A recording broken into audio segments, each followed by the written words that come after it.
missed it today. That's okay.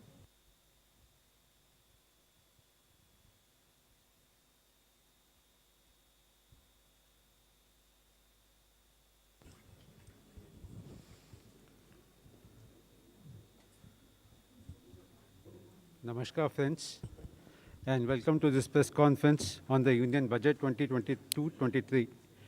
At the outset, I offer my sincere congratulations to the Honorable Finance Minister, Srimati Nirmala Sitharaman for presenting the budget in Parliament today. I extend a warm welcome to you, ma'am.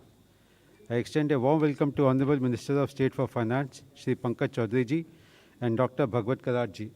I also welcome Finance Secretary and Secretary Expenditure, Dr. T.V. Somanathan, Secretary Economic Affairs, Shri Ajit Seth, Secretary Revenue, Shri Tarun Bajaj, Secretary Financial Services, Shri Rajesh Verma, Secretary Deepam, Shri Tuhin Kanta Pandey, Chief Economic Advisor, Shri V. Ananta Nageshwaran. Friends, there is no opening statement today. We will directly be taking questions, and the floor is open. So we begin by number 11. Number 11.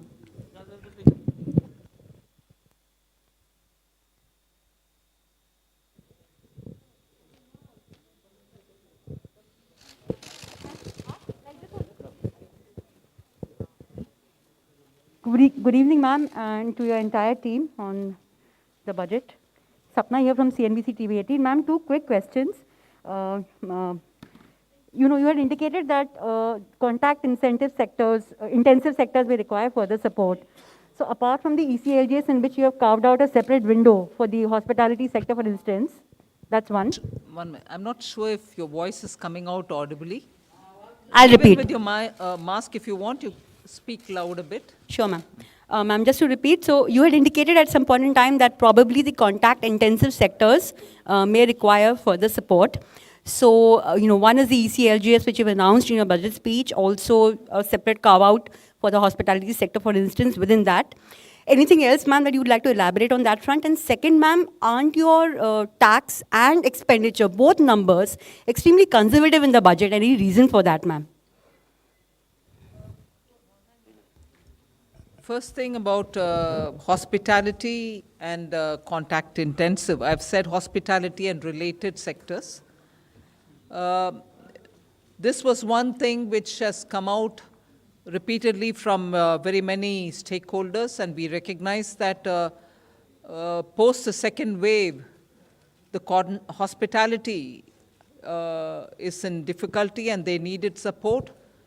The tested and sort of proven formula was the Emergency Credit Liquidity Guarantee Scheme. Since that had worked out well for the MSMEs, we thought that formulation is the best to be adopted.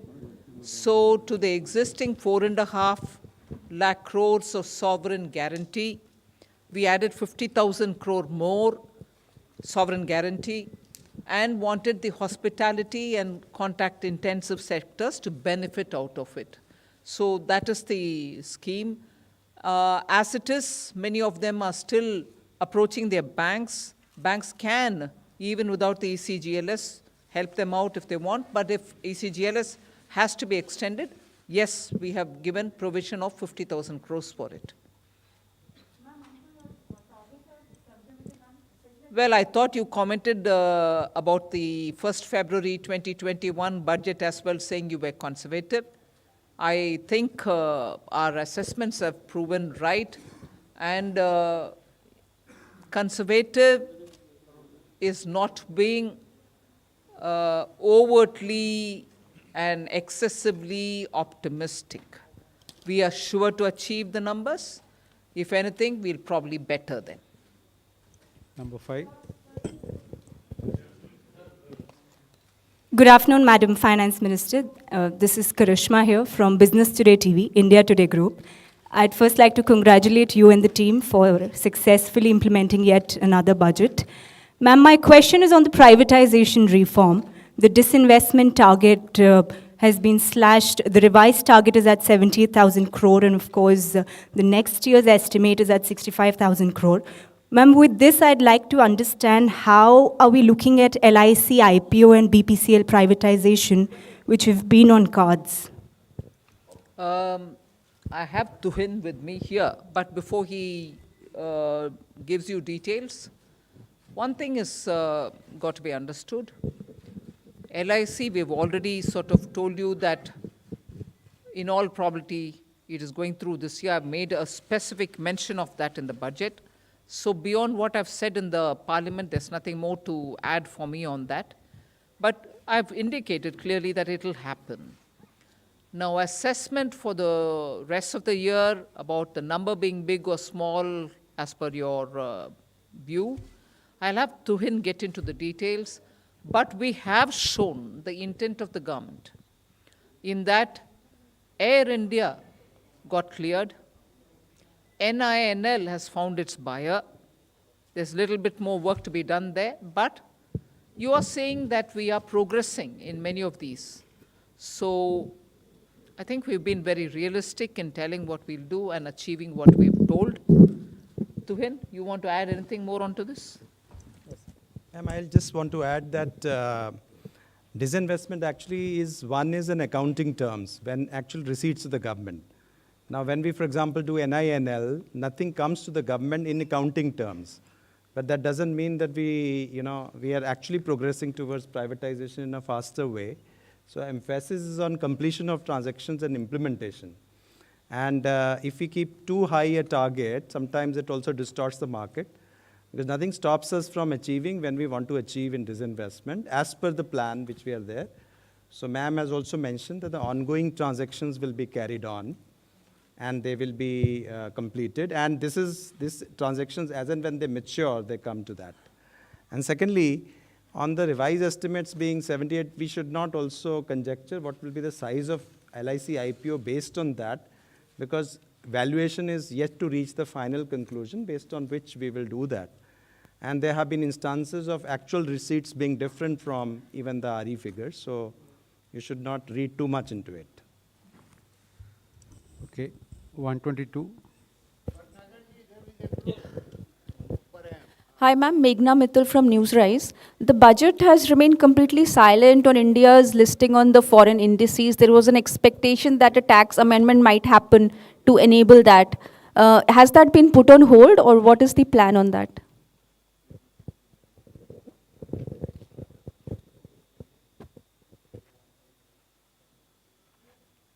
Just repeat your question. I think your voice was a bit muffled.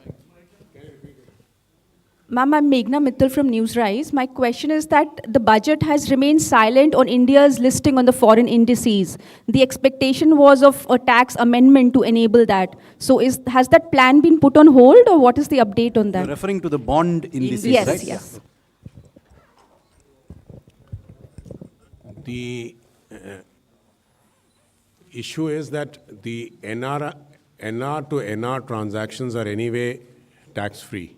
So there's no capital gains. The issue was between NR and resident. So the BEPS discussions are on for us. And in those discussions, we are actually saying that the capital gains tax right should come to the country where the transactions emanate from. So that has been our stand. And those discussions are still on, and we are the one who's propounding that thing, and that's how it is moving, those discussions. So this was not the right time for us to take a decision in a manner where we give up on our own domestic thing while we keep fighting in the BEPS discussions. So that was the basic reason that we didn't want to do it this year. Number 90.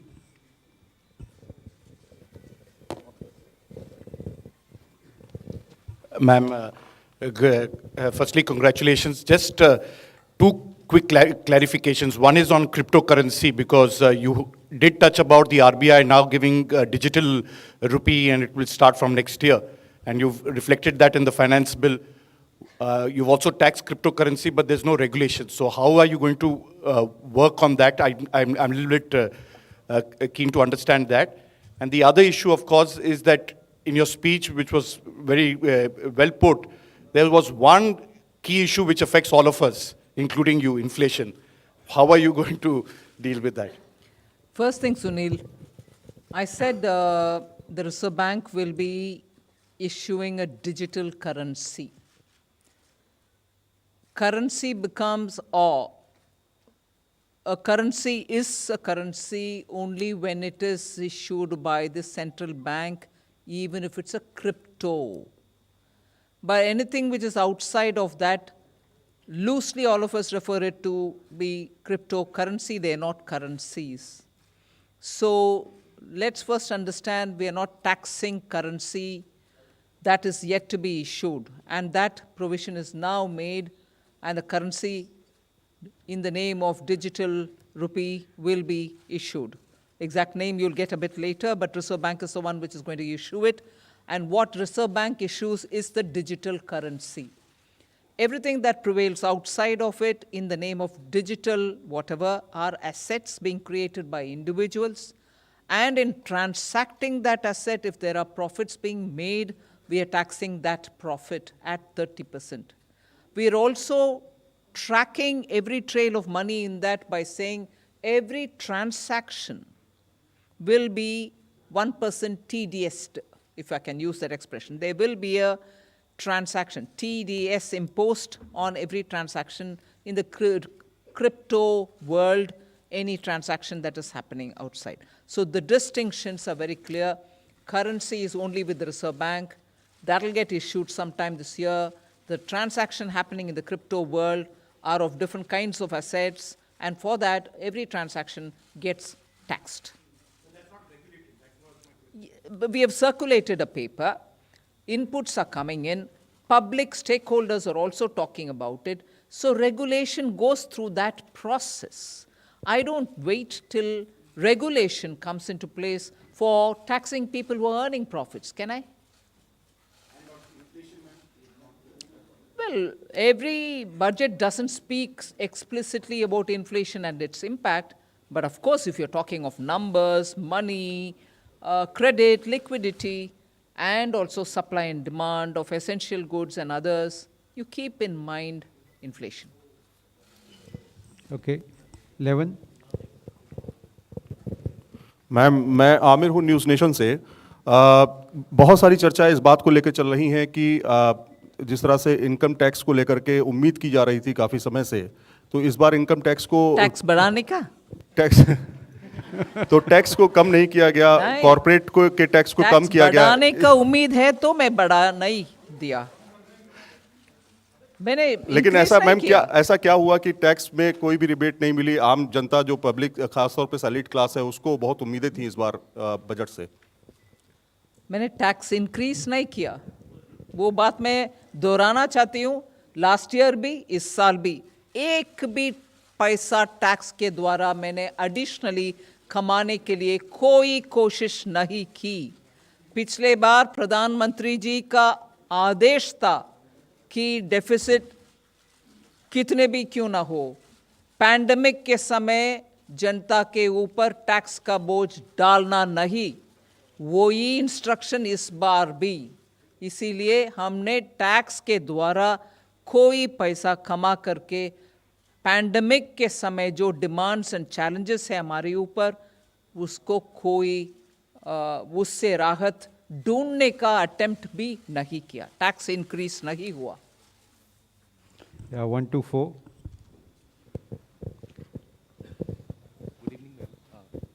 Hello. Good evening, ma'am. Shishir. Shishir.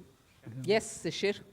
Ma'am, there is one particular announcement which you made about the blended and non-blended petrol and diesel, that additional or the differential 2 rupees thing. Does this mean that all the petrol and diesel sold by petrol pump, except those who are not blended, from October 1, 2022 will be costlier? We certainly want to encourage blended fuel. That's a simple message in that. Anything else you want to add, Tarun? We have discussed with the Ministry of Petroleum.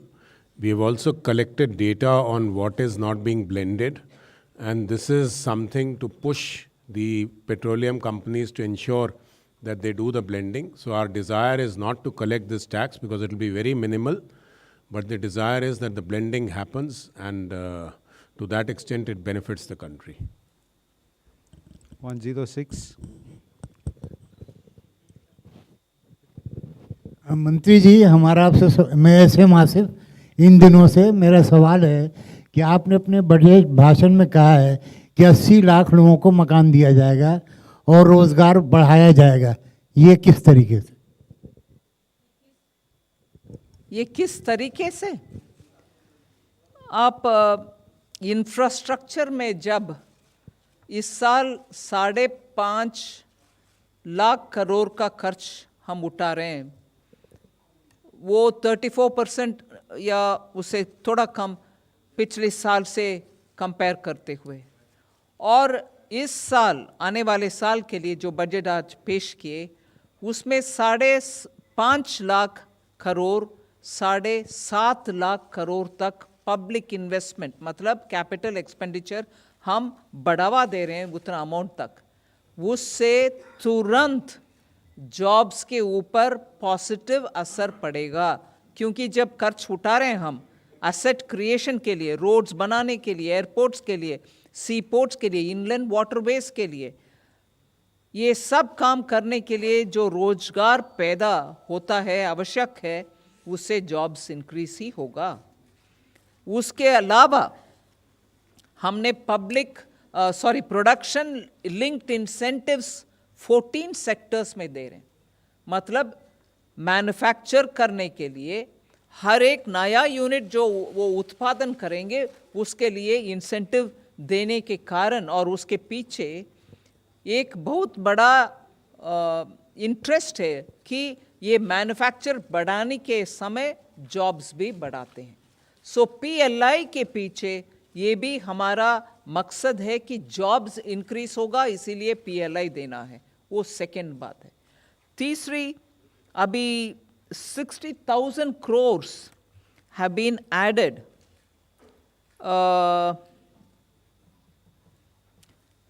ये जो अभी sovereign guarantee के साथ हमने दे रहे हैं hospitality sector का, और ECGLS जो दिए पिछले साल MSMEs के लिए, उससे ऑलरेडी एक बाहर की इंडिपेंडेंट स्टडी, सरकार का नहीं, इंडिपेंडेंट स्टडी से ये डेटा आ रहे हैं कि MSME सेक्टर उस लोन को उपयोग करते हुए उनके पास काम करने वाले सबको उनके जॉब्स में बरकरार रखे, वो उन जॉब से हटाया नहीं गया।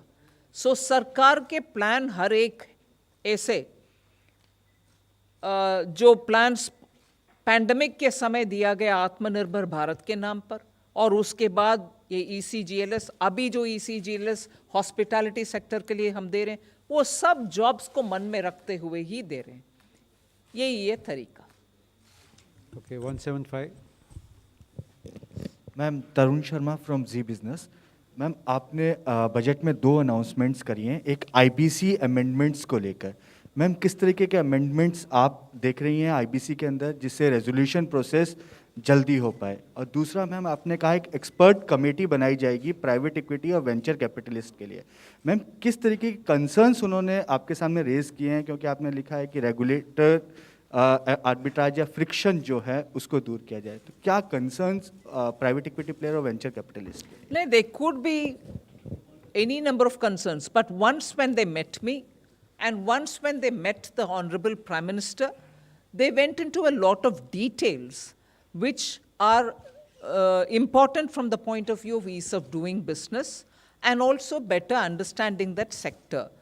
If all of us can see the point that private equity in India, venture capital funds have been one of the prime reasons why many of the startups could rise to become unicorns within first 6 months of this year itself. Last year, 21 itself, you saw how many of them benefited by funds being made available in India through private equity.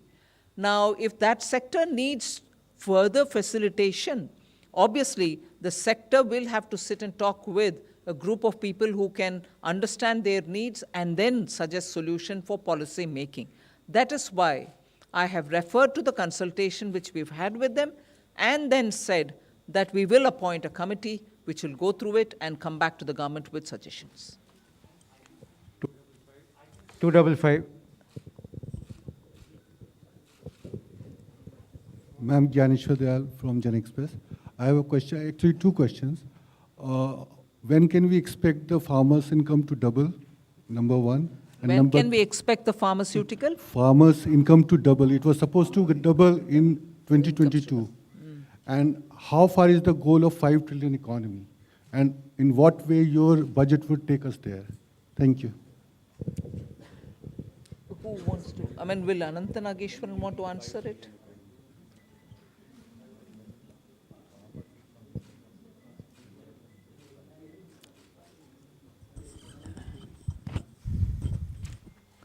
So if you look at the amount of minimum support prices that was given out this year, and also the record procurement, so we are well on our way to helping the Is farmers. your mic all right? Or do you want to, the voice is not coming out. So if you look at the amount of minimum support prices that have been handed out to farmers in terms of the food grains procured from them, as well as the quantity of food grains procured from farmers, it does suggest very strongly that we are well on the way to helping farmers substantially improve their income. Those statistics are given in Madam's speech document as well. As far as the $5 trillion economy size is concerned, if you look at the fact that in the year ending 21-22, as well as in the next financial year, we are the fastest growing economy among large economies, and our GDP in dollar terms has already crossed $3 trillion. So depending on how the exchange rate moves, and there is enough hope to believe that the Indian rupee will in fact remain stable to strong, given what is going on in the developed world. And if we continue to retain the path of 8% real GDP growth, it will translate into even 8% dollar GDP growth. So therefore, if we extrapolate it, in the financial year 25-26 or by 26-27, with some luck even by 25-26 itself, we should be at the $5 trillion size in terms of nominal GDP. Thank you. मैं उसमें जोड़ना चाहती हूँ. Sorry, I didn't get your name. Dnyaneshwar. Dnyaneshwar जी, एक आध विषय मैं जोड़ना चाहती हूँ उसमें. I'll just list out the things, you'll understand where I'm coming from. MSP, Urea, micronutrients, मैं एक सिर्फ यूरिया सब्सिडी का नंबर बोलती हूँ. बजट 21-22, मतलब 1 February 21 में जो बजट दिया गया, उसमें 58,768 was the allocation for urea subsidy. This time it is 63,222 आने वाले साल के लिए, ठीक है? और actually 58,768 जो BE में बोला गया यूरिया सब्सिडी, वो RE में 75,930. इसका मतलब है कि इंटरनेशनल यूरिया प्राइसेस जितने भी इंक्रीज नहीं हुए, it's all right, it got increased, मगर वो बोझ किसान के ऊपर पड़ने नहीं दिया. प्रधानमंत्री जी ने उसको तुरंत इंटरवीन करके that burden we took, we didn't put it on the farmer.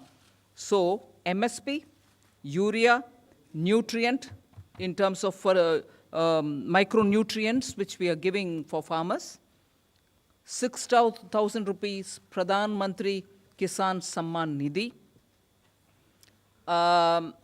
Additional income कमाने के लिए किसान के लिए शहद का कल्टीवेशन, हनी, बी कीपिंग का प्रावधान, उसको समर्थन और उसका एक्सपोर्ट बढ़ाने के लिए all kinds of market linkages through e commerce. फिर सोलार पंप्स, उनके वाटर पंपिंग के लिए किसान के लिए सोलार पैनल वगैरह दिया गया है, जिससे उनका ऊर्जा का एक्सपेंस कम होगा. फिर मैंने शायद जुलाई 19 के बजट में या 20 के बजट में ये बात बोली, अन्नदाता क्यों ऊर्जा दाता नहीं बन पाएंगे? ज़रूर बन पाएंगे. We made sure that every kisan will produce bijli using solar panels in his field, and he can also uplink that and earn money from the government for supplying urja. Finally, in this budget, I've also made an announcement for food processing. which is at the farm gate, so that investments can happen there. Post-harvest grains को तुरंत processing में वो किसान देने के कारण उनका income better rates मिलता है उनको. So there are several steps that we are taking for improving farmers' income. I want you to please take cognizance of it. हाँ, इसके अलावा एग्रीकल्चर क्रेडिट वो भी इम्पोर्टेंट है. वो भी इम्पोर्टेंट है. इस साल टारगेट 16.5 लाख करोड़ का था, जो अभी तक 75% हो गया है.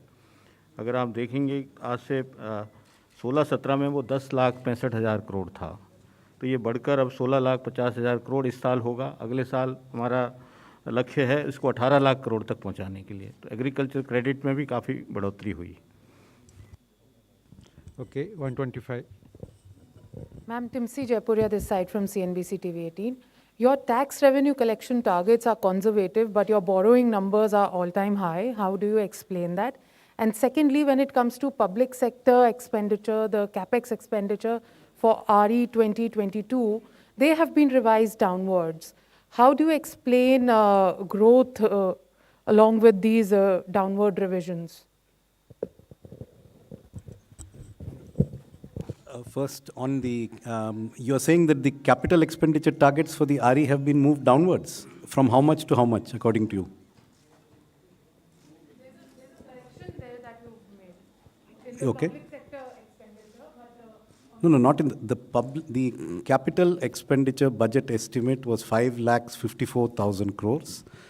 The revised estimate, after removing the actual revised estimate is 6,03,000 crores. But even if you exclude 52,000 crores, which is an Air India sundry dues repayment, it is 551.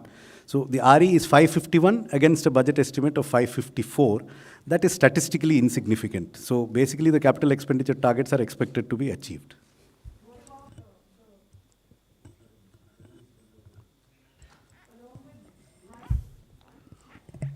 I think this question was also asked by your colleague Sapna here, that the revenues are conservative. So if we look at revenues and compare it with the GDP figures, I would also like you to concentrate on the fact that the excise duty is not linked to that. Excise duty is a specific duty, so that doesn't go up as the prices would go up. One, and secondly, if you recall, we have reduced the excise duty on diesel and petrol by 10 rupees and 5 rupees per litre.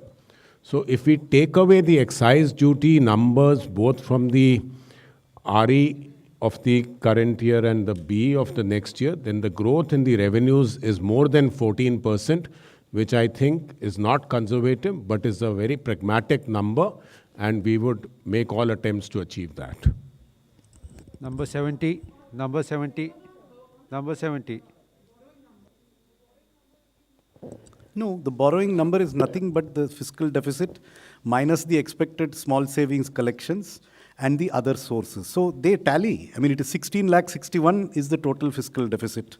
11,80,000 or something is the net borrowing requirement.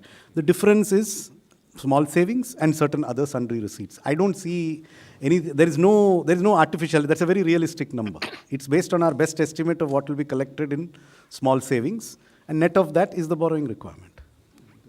Ujjwal Narayan from Newsrise.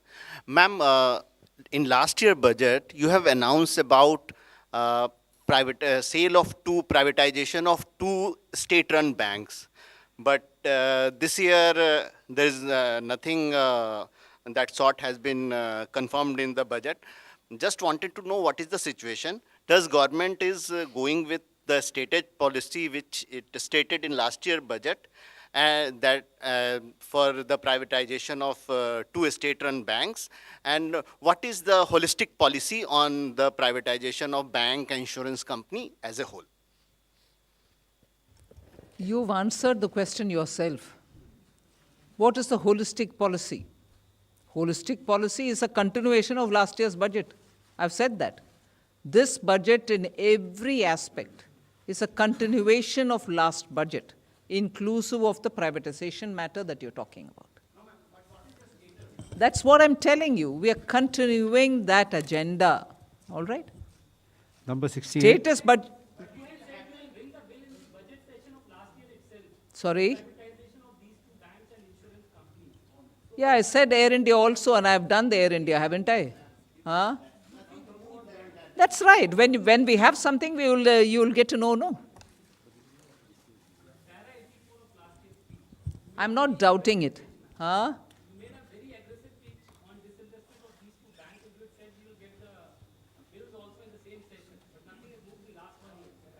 That's right.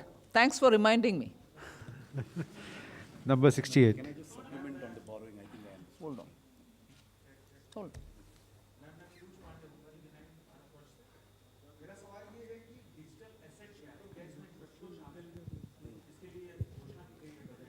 क्या इसमें crypto शामिल है?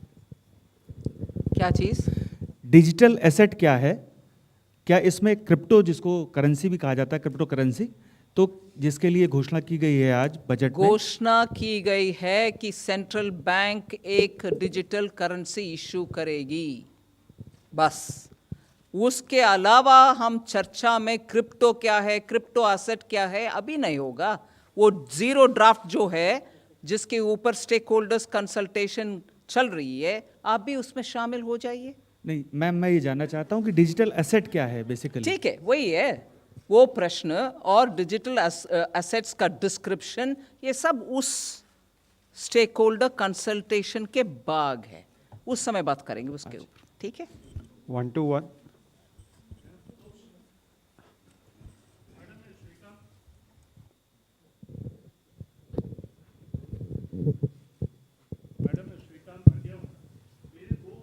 जनता के सवाल हैं। एक तो लोग महंगाई से बहुत त्रस्त हैं, आपने जवाब दिया गोलमोल, लोगों को समझ में नहीं आया। सॉरी, जो महंगाई पे सवाल पूछा गया था, शायद प्रभु जी ने पूछा था, हाँ जी, कि देश में इतनी महंगाई है, उसका आपने बहुत ही डिफिकल्ट आंसर दिया। शायद आम आदमी को समझ में नहीं आएगा। मेरे पास किसी का प्रश्न आया कि समझ में नहीं आया मैडम ने महंगाई पे क्या बोला। दूसरा मेरा प्रश्न मैडम बेरोजगारी के ऊपर है। आपने कहा लाखों रोजगार सृजित होंगे। सरकार का वादा था 2 करोड़ रोजगार देंगे, 2 करोड़ और घट गए बजाय रोजगार देने के, और बेरोजगारी ज़्यादा हो गई। और जो एक छोटा सा मैडम आपका एक इशू था, शुरू से चला आ रहा है पार्टी का, कि ब्लैक मनी वापस लाएंगे। कोई ऐसा डेटा है कितना ब्लैक मनी वापस आया आज तक? इन्फ्लेशन के बारे में जो मैंने जवाब दिया, वो जवाब मैं दोहराऊंगी, मगर वो अगर आपको गोलमोल लग रही है, मैं किसी और से जवाब दूंगी, क्योंकि मेरा बोलने का तरीका शायद आपको हिंदी में और इंग्लिश में दिक्कत है। I'll ask somebody else to answer it. There is no गोलमोल सर। बजट जब प्लान करते हैं और एसेंशियल सर्विसेज का एक कमिटी जो है मंत्रीगण का, ये बार बार हम बैठते हैं, बात करते हैं। हाँ, जब इंक्रीज होता है प्राइस एसेंशियल कमोडिटीज़ का, मैं मानती हूँ आम आदमी के ऊपर उसका दिक्कत ज़रूर पड़ेगा, उसको मैं नकार नहीं रही हूँ। मगर ऑयल सीड्स, एडिबल ऑयल का प्रॉब्लम जब हुआ, तुरंत हमने ड्यूटी कम करते हुए पाम ऑयल का इंपोर्ट बढ़ाने के लिए एक बार नहीं 2 बार कोशिश की, और पाम ऑयल का इंपोर्ट, क्रूड पाम ऑयल का इंपोर्ट और रिफाइंड भी ज़्यादा आ रही है, जिसका असर आजकल एडिबल ऑयल में ज़रूर पड़ रही है और मार्केट में खबर भी है। इन्फ्लेशन दूसरा एक और विषय, एडिबल पेरिशेबल कमोडिटीज़ के ऊपर जब होता है, उसको भी इंपोर्ट के द्वारा तुरंत हेल्प करने के लिए हम स्टेप्स उठाते हैं। फिर ऑयल सीड्स भारत देश में भी कल्टीवेट हो, उसका उत्पादन ज़्यादा होने के कारण हम आत्मनिर्भर हो एडिबल ऑयल में, उसका भी इस बजट में एक अनाउंसमेंट हुआ है। ऐसे करके बहुत सारे कदम हम उठा रहे हैं। एक और विषय, सिंपल टेक्निकल बात मैं जिक्र करना चाहती हूँ। हाँ, ज़रूर जनता के ऊपर प्राइसेस के वजह से जब ट्रबल होता है, उसमें एक्शन लेने का जिम्मेदारी सरकार के ऊपर है, और हम बार बार उसके ऊपर कदम उठाते आ रहे हैं।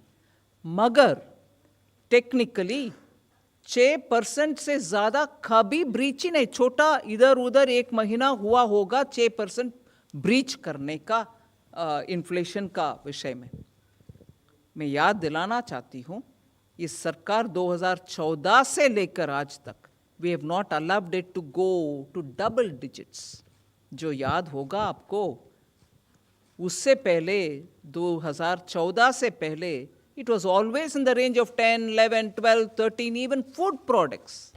इसलिए इन्फ्लेशन के ऊपर इस सरकार की ध्यान कभी भी ज़्यादा है और एक्शंस भी तुरंत हम लेते हैं। अगर ये भी आपको गोलमोल लगता है, मैं किसी और से भी जवाब देने के लिए बोलूँगी।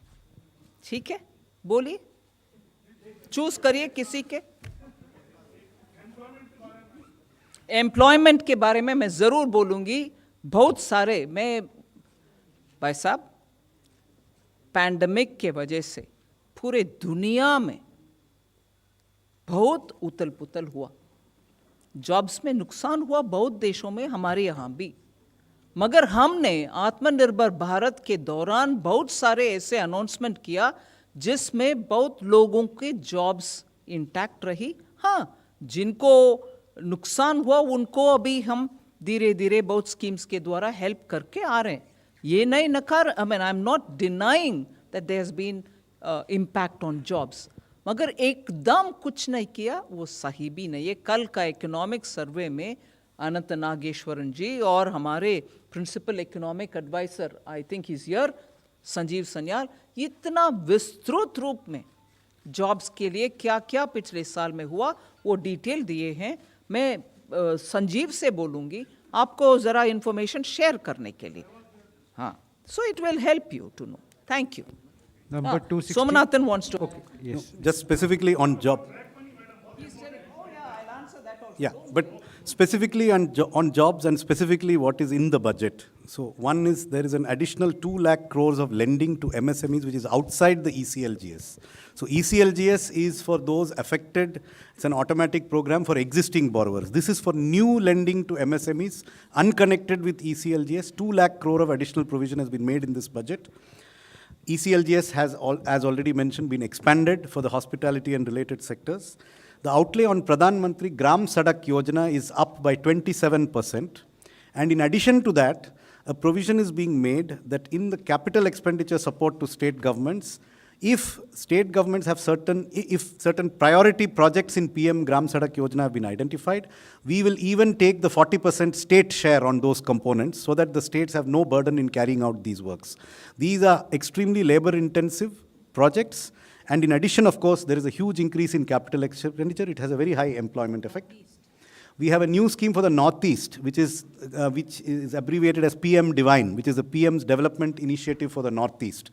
This is a gap-filling scheme where if something doesn't fit in any existing scheme, Northeastern states can pose those projects to this fund, and this fund will give 100% funding for those projects. And they're livelihood-driven projects. In addition, we have the production-linked incentive schemes where we expect 60 lakh jobs to be created. Most of them are getting rolled out now one by one. So there are a number of initiatives in this budget, quite apart from what has been done earlier. हम बार बार देते आ रहे हैं। Actually, sharing of information विदेश से, Switzerland से 2018 के बाद में से शेयरिंग हो रही है।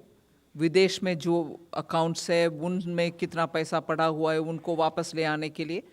सो वो शेयरिंग के मुताबिक जो इन्फॉर्मेशन आते हैं उसके ऊपर we are working every account by account for black money to be brought. And another thing, today the NPAs in the banks are coming down. Banks are getting the money back of those who have fled the country. Having taken the money of the banks and having gone out, वो पैसा जब वापस आ रही है वो भी in a way partly black money ही होता है जी, जिसका टैक्स नहीं भरा, बैंक को पैसा चीट करके चले गए। मैं ये नहीं कह रहा हूँ पूरे के पूरे वो ब्लैक है, उसमें भी ब्लैक मनी है। 260.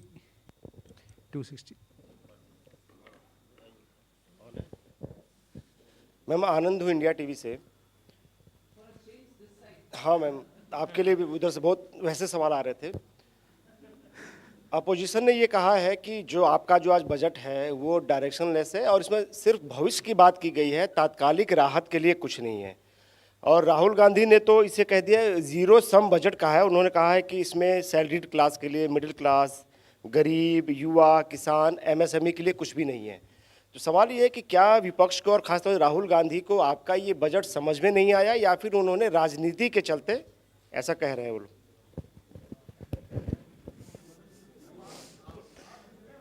आप दीजिए जवाब। मैं भी दूंगी। अरे आनंद प्रश्न पूछे और मैं जवाब नहीं देती, ऐसे थोड़ी ना होती। I will give answer, don't worry. जो बाद में आपने कहा कि राहुल गांधी को शायद समझ में नहीं आया होगा, यही बात सही है, क्योंकि इस बजट में सारे चीज़ों की सारी व्यवस्था की गई है। अभी मैडम सारी चीज़ का आंसर दे भी रही हैं। हर सेक्टर के लिए दूरगामी बजट है ये, निश्चित तौर से इससे देश को और भविष्य में फायदा होगा। I think he's given that typical UP type of an answer, which is good enough for a MP who ran away from UP. Yeah, na? No, that's not right. I wish as a leader of the oldest political party, Shri Rahul Gandhi, please understand what has been said in the budget.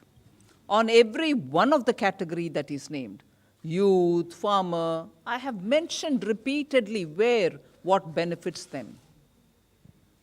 I pity people who come up with quick responses. Quick, understanding response, I'm ready to answer. But just because you want to put something in Twitter, it doesn't help. जो fragile economy वो छोड़ कर गए, उसको पिछले 5 साल में और अभी 2-3 साल में इतना इकोनॉमी पैंडेमिक के वजह भी आज उबर कर ऊपर आ रहे स्टिमुलस देने के बाद, हर वर्ग का कुछ ना कुछ देने के बाद, बिना सोचे समझे ऐसे कमेंट्स करना. I only pity a party which has a leader who just comments without thinking.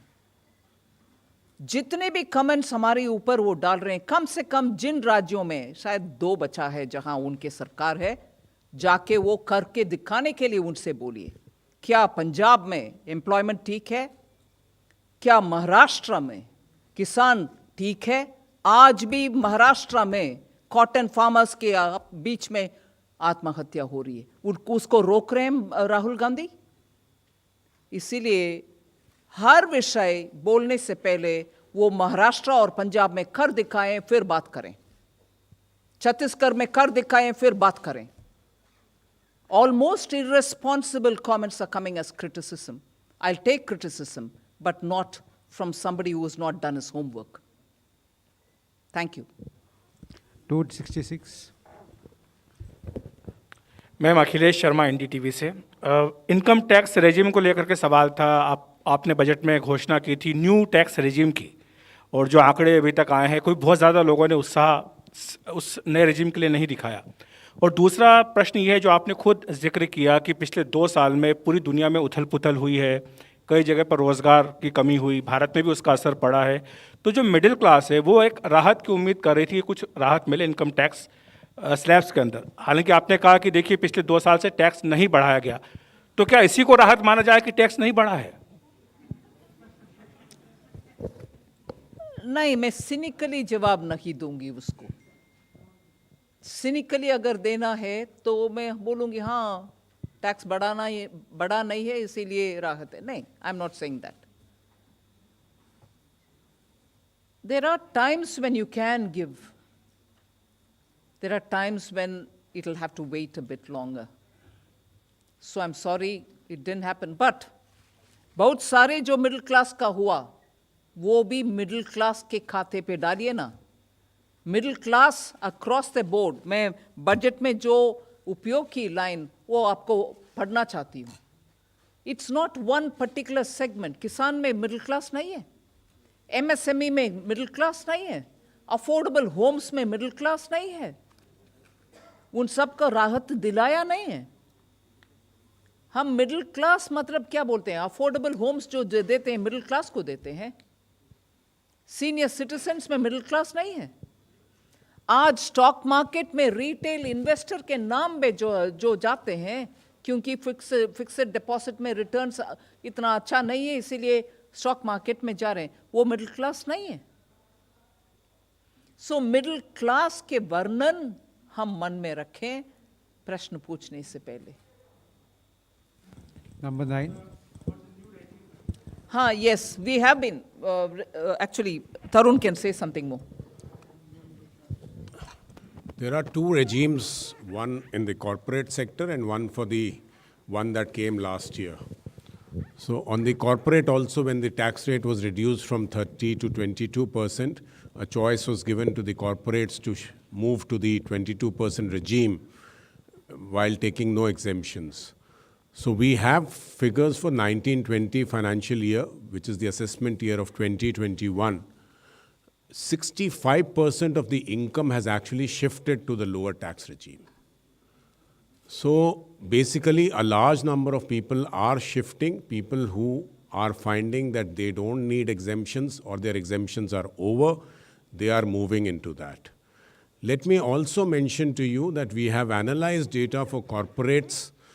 The average tax rate being given by corporates is about 22 odd percentage in that year, as against 27, 28, which they were giving when the regime was of 30%. So they got a lot of relief there. And for corporates which are showing profits of more than 500 crores, this taxation rate is close to 20%. So the taxation rate relief which you are talking about in the corporate sector is already there.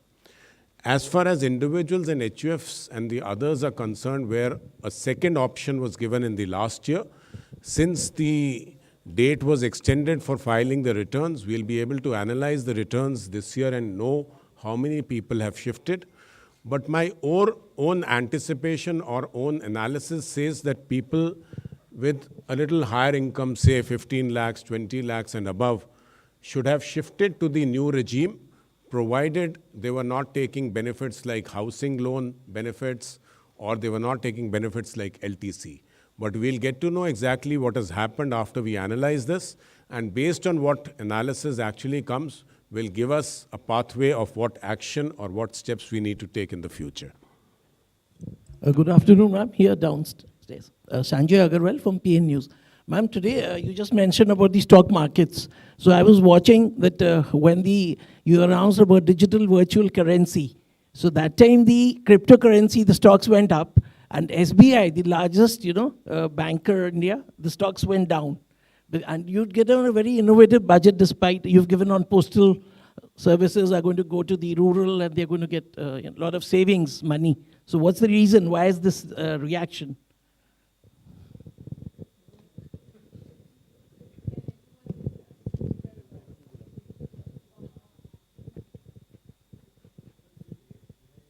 Still down, or it went up at the end of the day?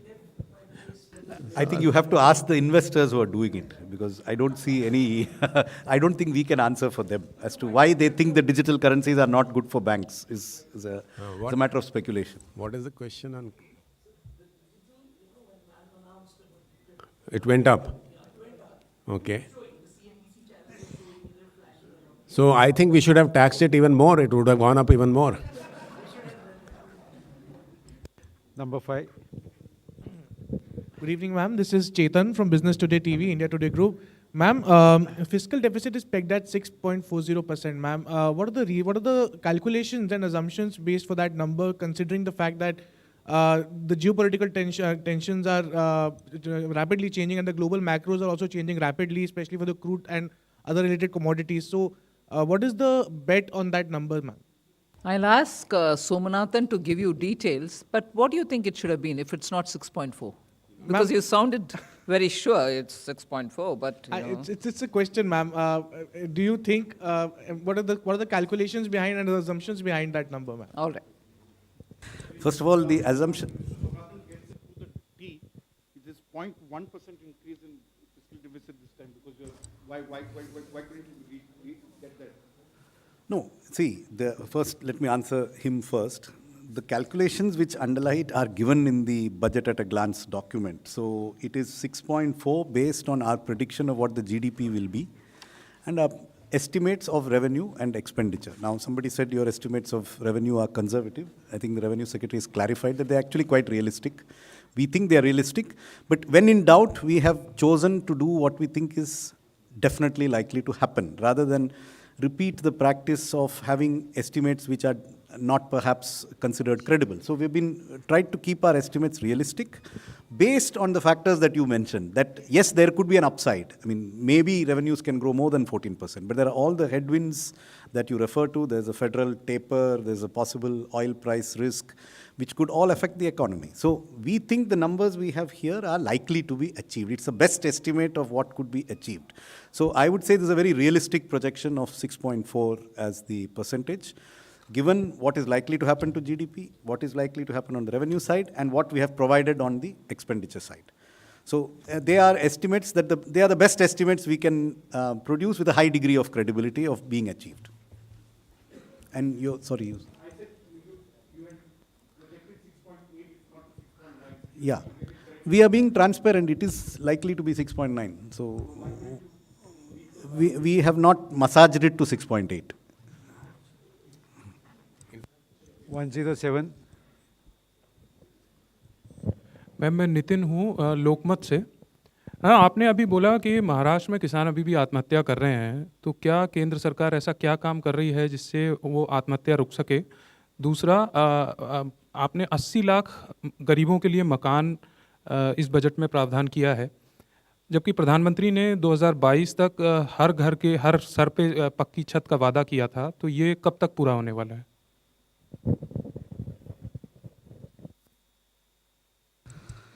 So the targets for all of these programs have indeed been affected by the pandemic, like all targets in all countries.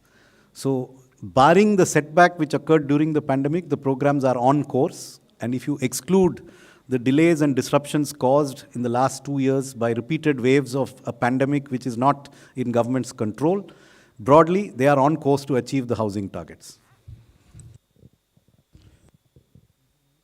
किसानों के मामले में states का भी role है जी। जब मैं महाराष्ट्र की बात करती हूँ, महाराष्ट्र में सरकार जो कांग्रेस के विषय में बात हुआ, उस संदर्भ में मैं कही, agriculture is state also does its business. So वो मालूम है जी, वो मालूम है, मगर जब हमारे ऊपर ही निशाना साधा करते हैं, जब हम लिस्ट करती हूँ कि किसान के लिए हमने क्या क्या क्या कदम उठाए, राज्य का रिस्पॉन्सिबिलिटी उस विषय में, उस संदर्भ में मैं पूछना चाहती थी। मैम मैं लक्ष्मण CNBC आवाज़ से। जो किसान की बात चली तो एक छोटा सवाल ये है कि जो अन्य योजना जो शुरू की गई थी उसकी म्याद 31 मार्च को ख़त्म हो रही है। क्या सरकार बजट में, चूँकि इस पर कुछ कहा नहीं गया, तो क्या माना जाए 31 मार्च को ख़त्म हो जाएगी कि आगे बढ़ाने पर विचार होगा? और प्रोडक्शन लिंक्ड इंसेंटिव स्कीम सिर्फ सोलर पावर के लिए, सोलर पैनल के लिए हम लोगों ने इंक्रीज किया उसका आवंटन, चूँकि काफ़ी एम्प्लॉयमेंट देता आपने कहा भी, तो क्या आने वाले दिनों में और किसी सेक्टर पर विचार होने की संभावना माने?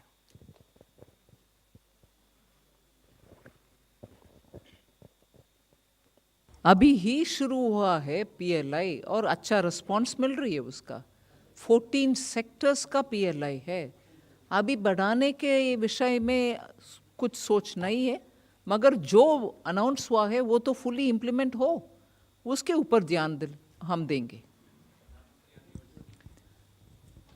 अभी अनाउंस करने के लिए बजट में मैंने जो घोषणा की उतना ही है, उससे ज़्यादा मैं अभी बोलने का कुछ विषय नहीं है। 61. Ma'am, good evening. This is Santosh Thakur. Ma'am, how much you expect from 5G spectrum auctioning?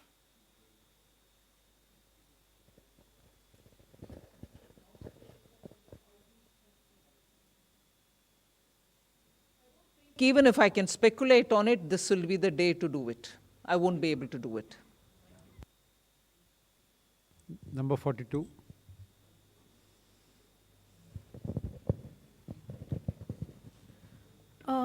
Madam FM, this is Shrimi Chaudhary from Economic Times. I needed two clarity. One, on the virtual currency tax provision, whether it is prospective or going to be applicable from the next financial year. And second clarity I needed on the part of, the capping of the surcharge on the long-term capital gains payable on the capital asset at 15%. If you could elaborate a bit on that.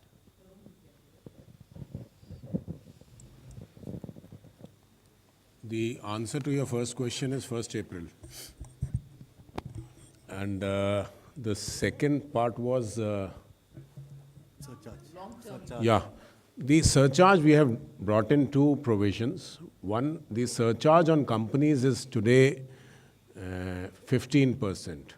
But in some cases, in some contracts, there is a need for more than one company to come together to bid for that particular project as a consortium. So when they form a consortium, it is called association of persons. So the surcharge on them, depending on their income, goes up to 37%. So now that will also be capped at 15% as much as a company surcharge maximum is there. The second part today, the second part of your the surcharge is that the surcharge on listed shares on which STT is paid is today limited to 15%. On other capital gains also, we are now bringing it at par with this 15%, so it will be 15% for them. So this will be a big relief for the startup community. 53. Yeah, good evening, ma'am. Siddharth from Bloomberg. I just wanted to ask you a steep hike in capital expenditure and borrowing of 15 lakh crores. So are we safely assuming that private investment will not happen in the next financial year also? Safely assuming? Will not happen. Private investment will not happen in the next financial year. No, because I it is have the government mentioned, which is pushing the trigger. No, I've actually mentioned it in my speech that private investment will have to pick up and it will come. I used some words, I didn't use exactly what I'm saying now, but I did recognize that private investment, for them to come forward, it is very clear that the public investment will have to be increased, and we've increased with an expectation that they will also come forward. I'm being reminded by the CA that for private investment to be crowded in. Number 70. Ma'am, I'm Mukesh. I work for Newsrise. Just wanted to know about the size of the green bond, the currency it will be issued in, and who will be the users and how they'll use it.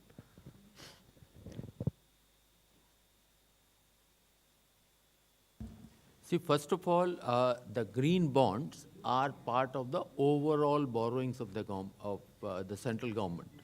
These are not additional, these are within that limit. Number two, they will be in the coming days specific sectors or the projects wherein this money will be used. Third, the expectation is that there are a set of investors who would like to put in money for projects which are green, which leads to less carbon consumption. So for that class of investor, this is the future. So we have to build that market. In that attempt, the first step will be taken in the year 22-23.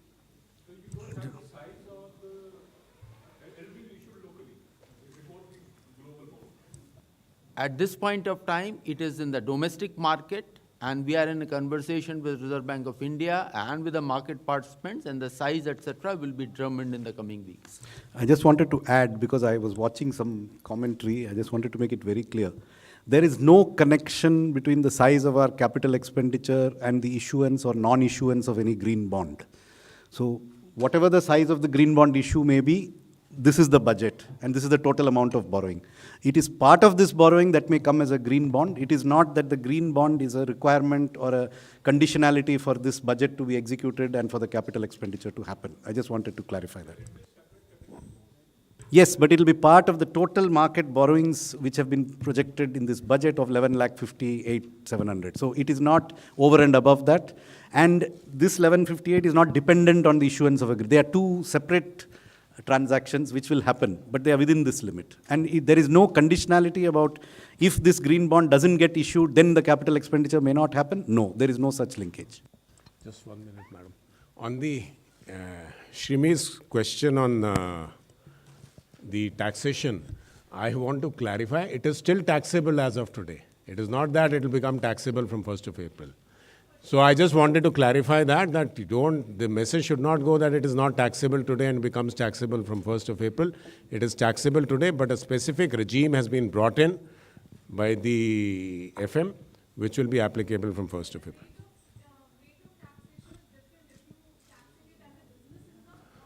So that is another question, so that we can answer when you come to my office. I'll explain to you in detail. Number 26.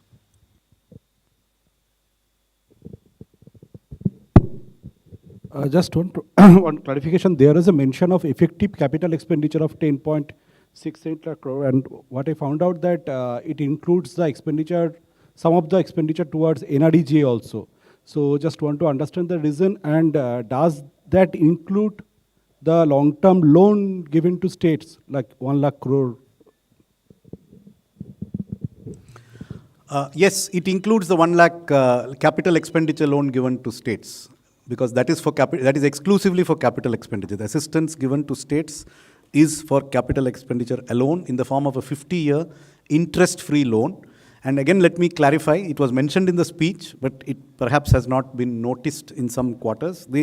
It is in addition to the 4% of GDP normal borrowing ceiling which states will be allowed. So that 4% remains, 3.5 unconditional, 0.5 tied to power reforms. This 1 lakh crore is over and above that 4%. So it is additional capital expenditure money to the states. It is part of the 7.5 lakh crore which has been provided for capital expenditure. You had another point, I'm sorry.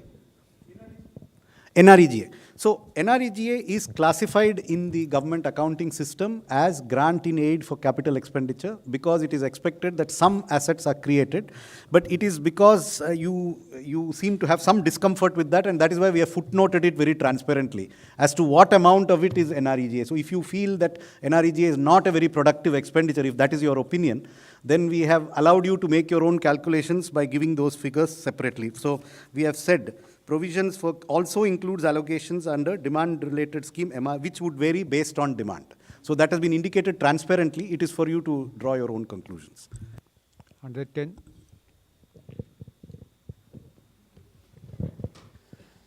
मैं आलोक प्रियदर्शी हूँ CNBC आवाज़ से।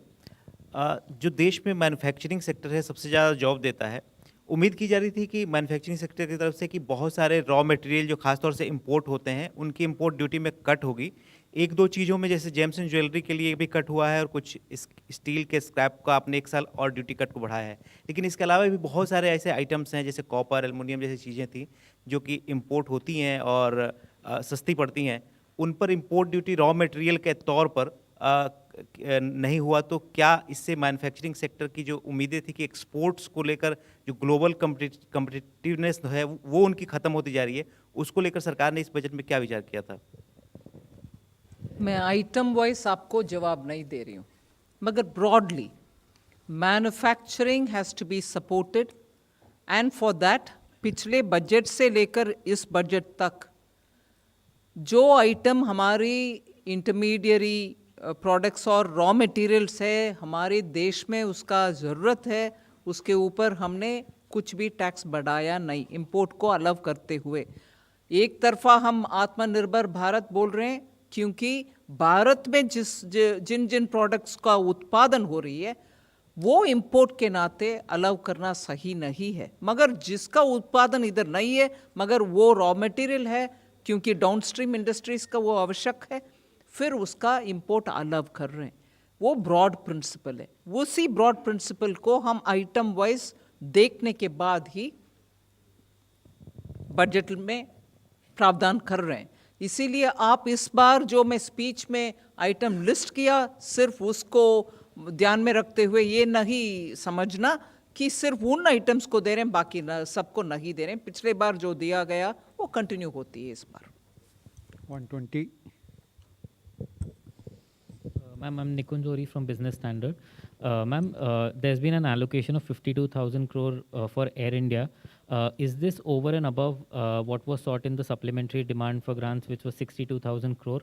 And ma'am, there's been nominal GDP estimate has been 11.1. So could you please help us with what the inflation estimate is, because economic survey projects 8 to 8.5 as the real growth. And lastly, ma'am, pardon me for asking you a previous question. Last year, in the last year's budget, there was about 1 lakh crore which was expected from government's divestment in public shares in public sector banks and financial institutions. So that estimate has not been shared for this year as well as next year. So if you could please clarify. We've just had the discussion before coming here. Somanathan, on the 11 nominal GDP and the other things. I'll come back to this. Okay. First, on your question of 52,000 crores, that was very much part of the supplementary estimates. In the supplementary estimates, there were two kinds of payments made to Air India. One kind related to the takeover of certain residual actual assets of Air India which have not been transferred.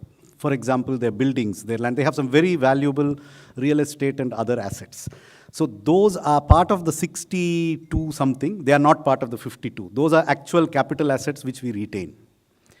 The remainder, which is actually capital in our accounting books because it is an infusion of funds into Air India, but actually produces no value, is this element which has been separately quantified and transparently indicated to you. So the apparent capital expenditure in our numbers is 6.03, but we are telling you that 51 something of it is actually this. So it doesn't represent actual, multiplier creating capital expenditure in the economy. So that's the clarification on that.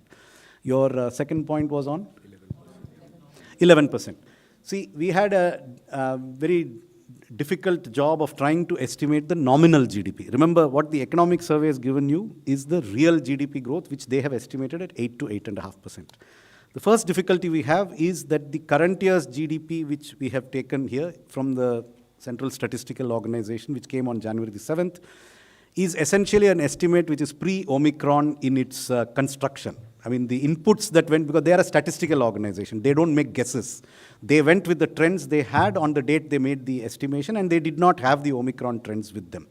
So it's possible that the base that we work on an incremental basis. We take this year's nominal, add a percentage for next year's nominal. So in adding to next year's nominal, first, there is a slight discount we have made for this year's base. And then we have assumed that real growth would be somewhere in the range that the economists have given us. Could be a little lower also because of this base effect. And then we are taking the deflator. Remember here, it is not the CPI which we use for the construction of our GDP number. And even in the current year, we have a 17.6% nominal growth with a real growth in the range of 9%.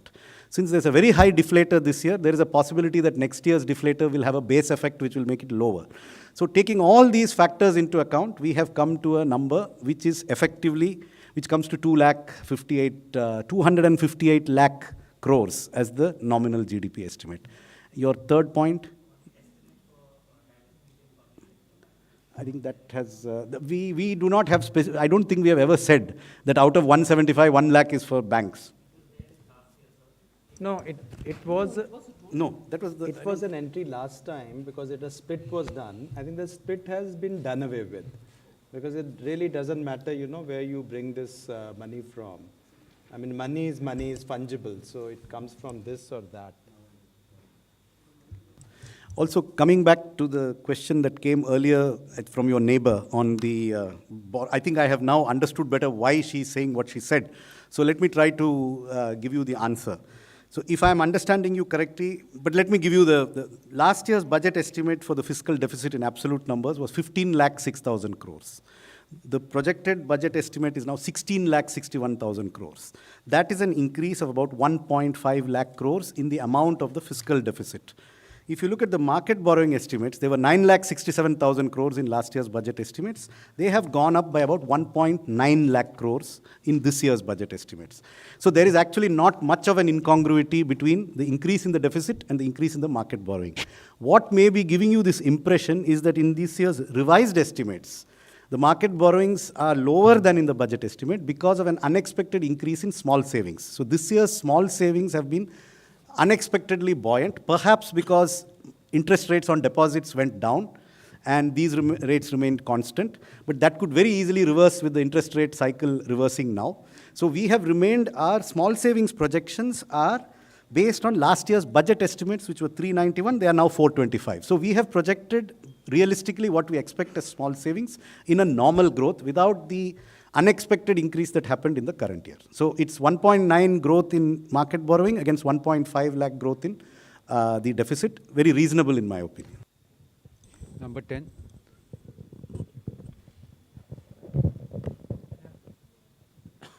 Good evening, ma'am. Ma'am, Janani from Bloomberg Quint here. Ma'am, you had mentioned in the budget speech that the Special Economic Zone Act would be replaced by a new legislation. If I could ask, what would be the difference from the current SEZ Act, and what is the intention behind the same, ma'am? What is the? The replacement for the SEZ Act, the legislation that will replace the SEZ Act, was mentioned in the budget speech today. That's right. If I could ask, ma'am, what would be different from the SEZ Act that is, and what is the intention behind the same? Well, you will have to wait for the department to work out on the SEZ acts, and I've already mentioned broadly that it will help also for the states to be able to participate better in the SEZs. One of the broad objectives, but then the department is working on it and it will come through sooner. With your permission, ma'am, can we close now because you have to go for another appointment? Thank you very much, friends. Thank you very much, ma'am.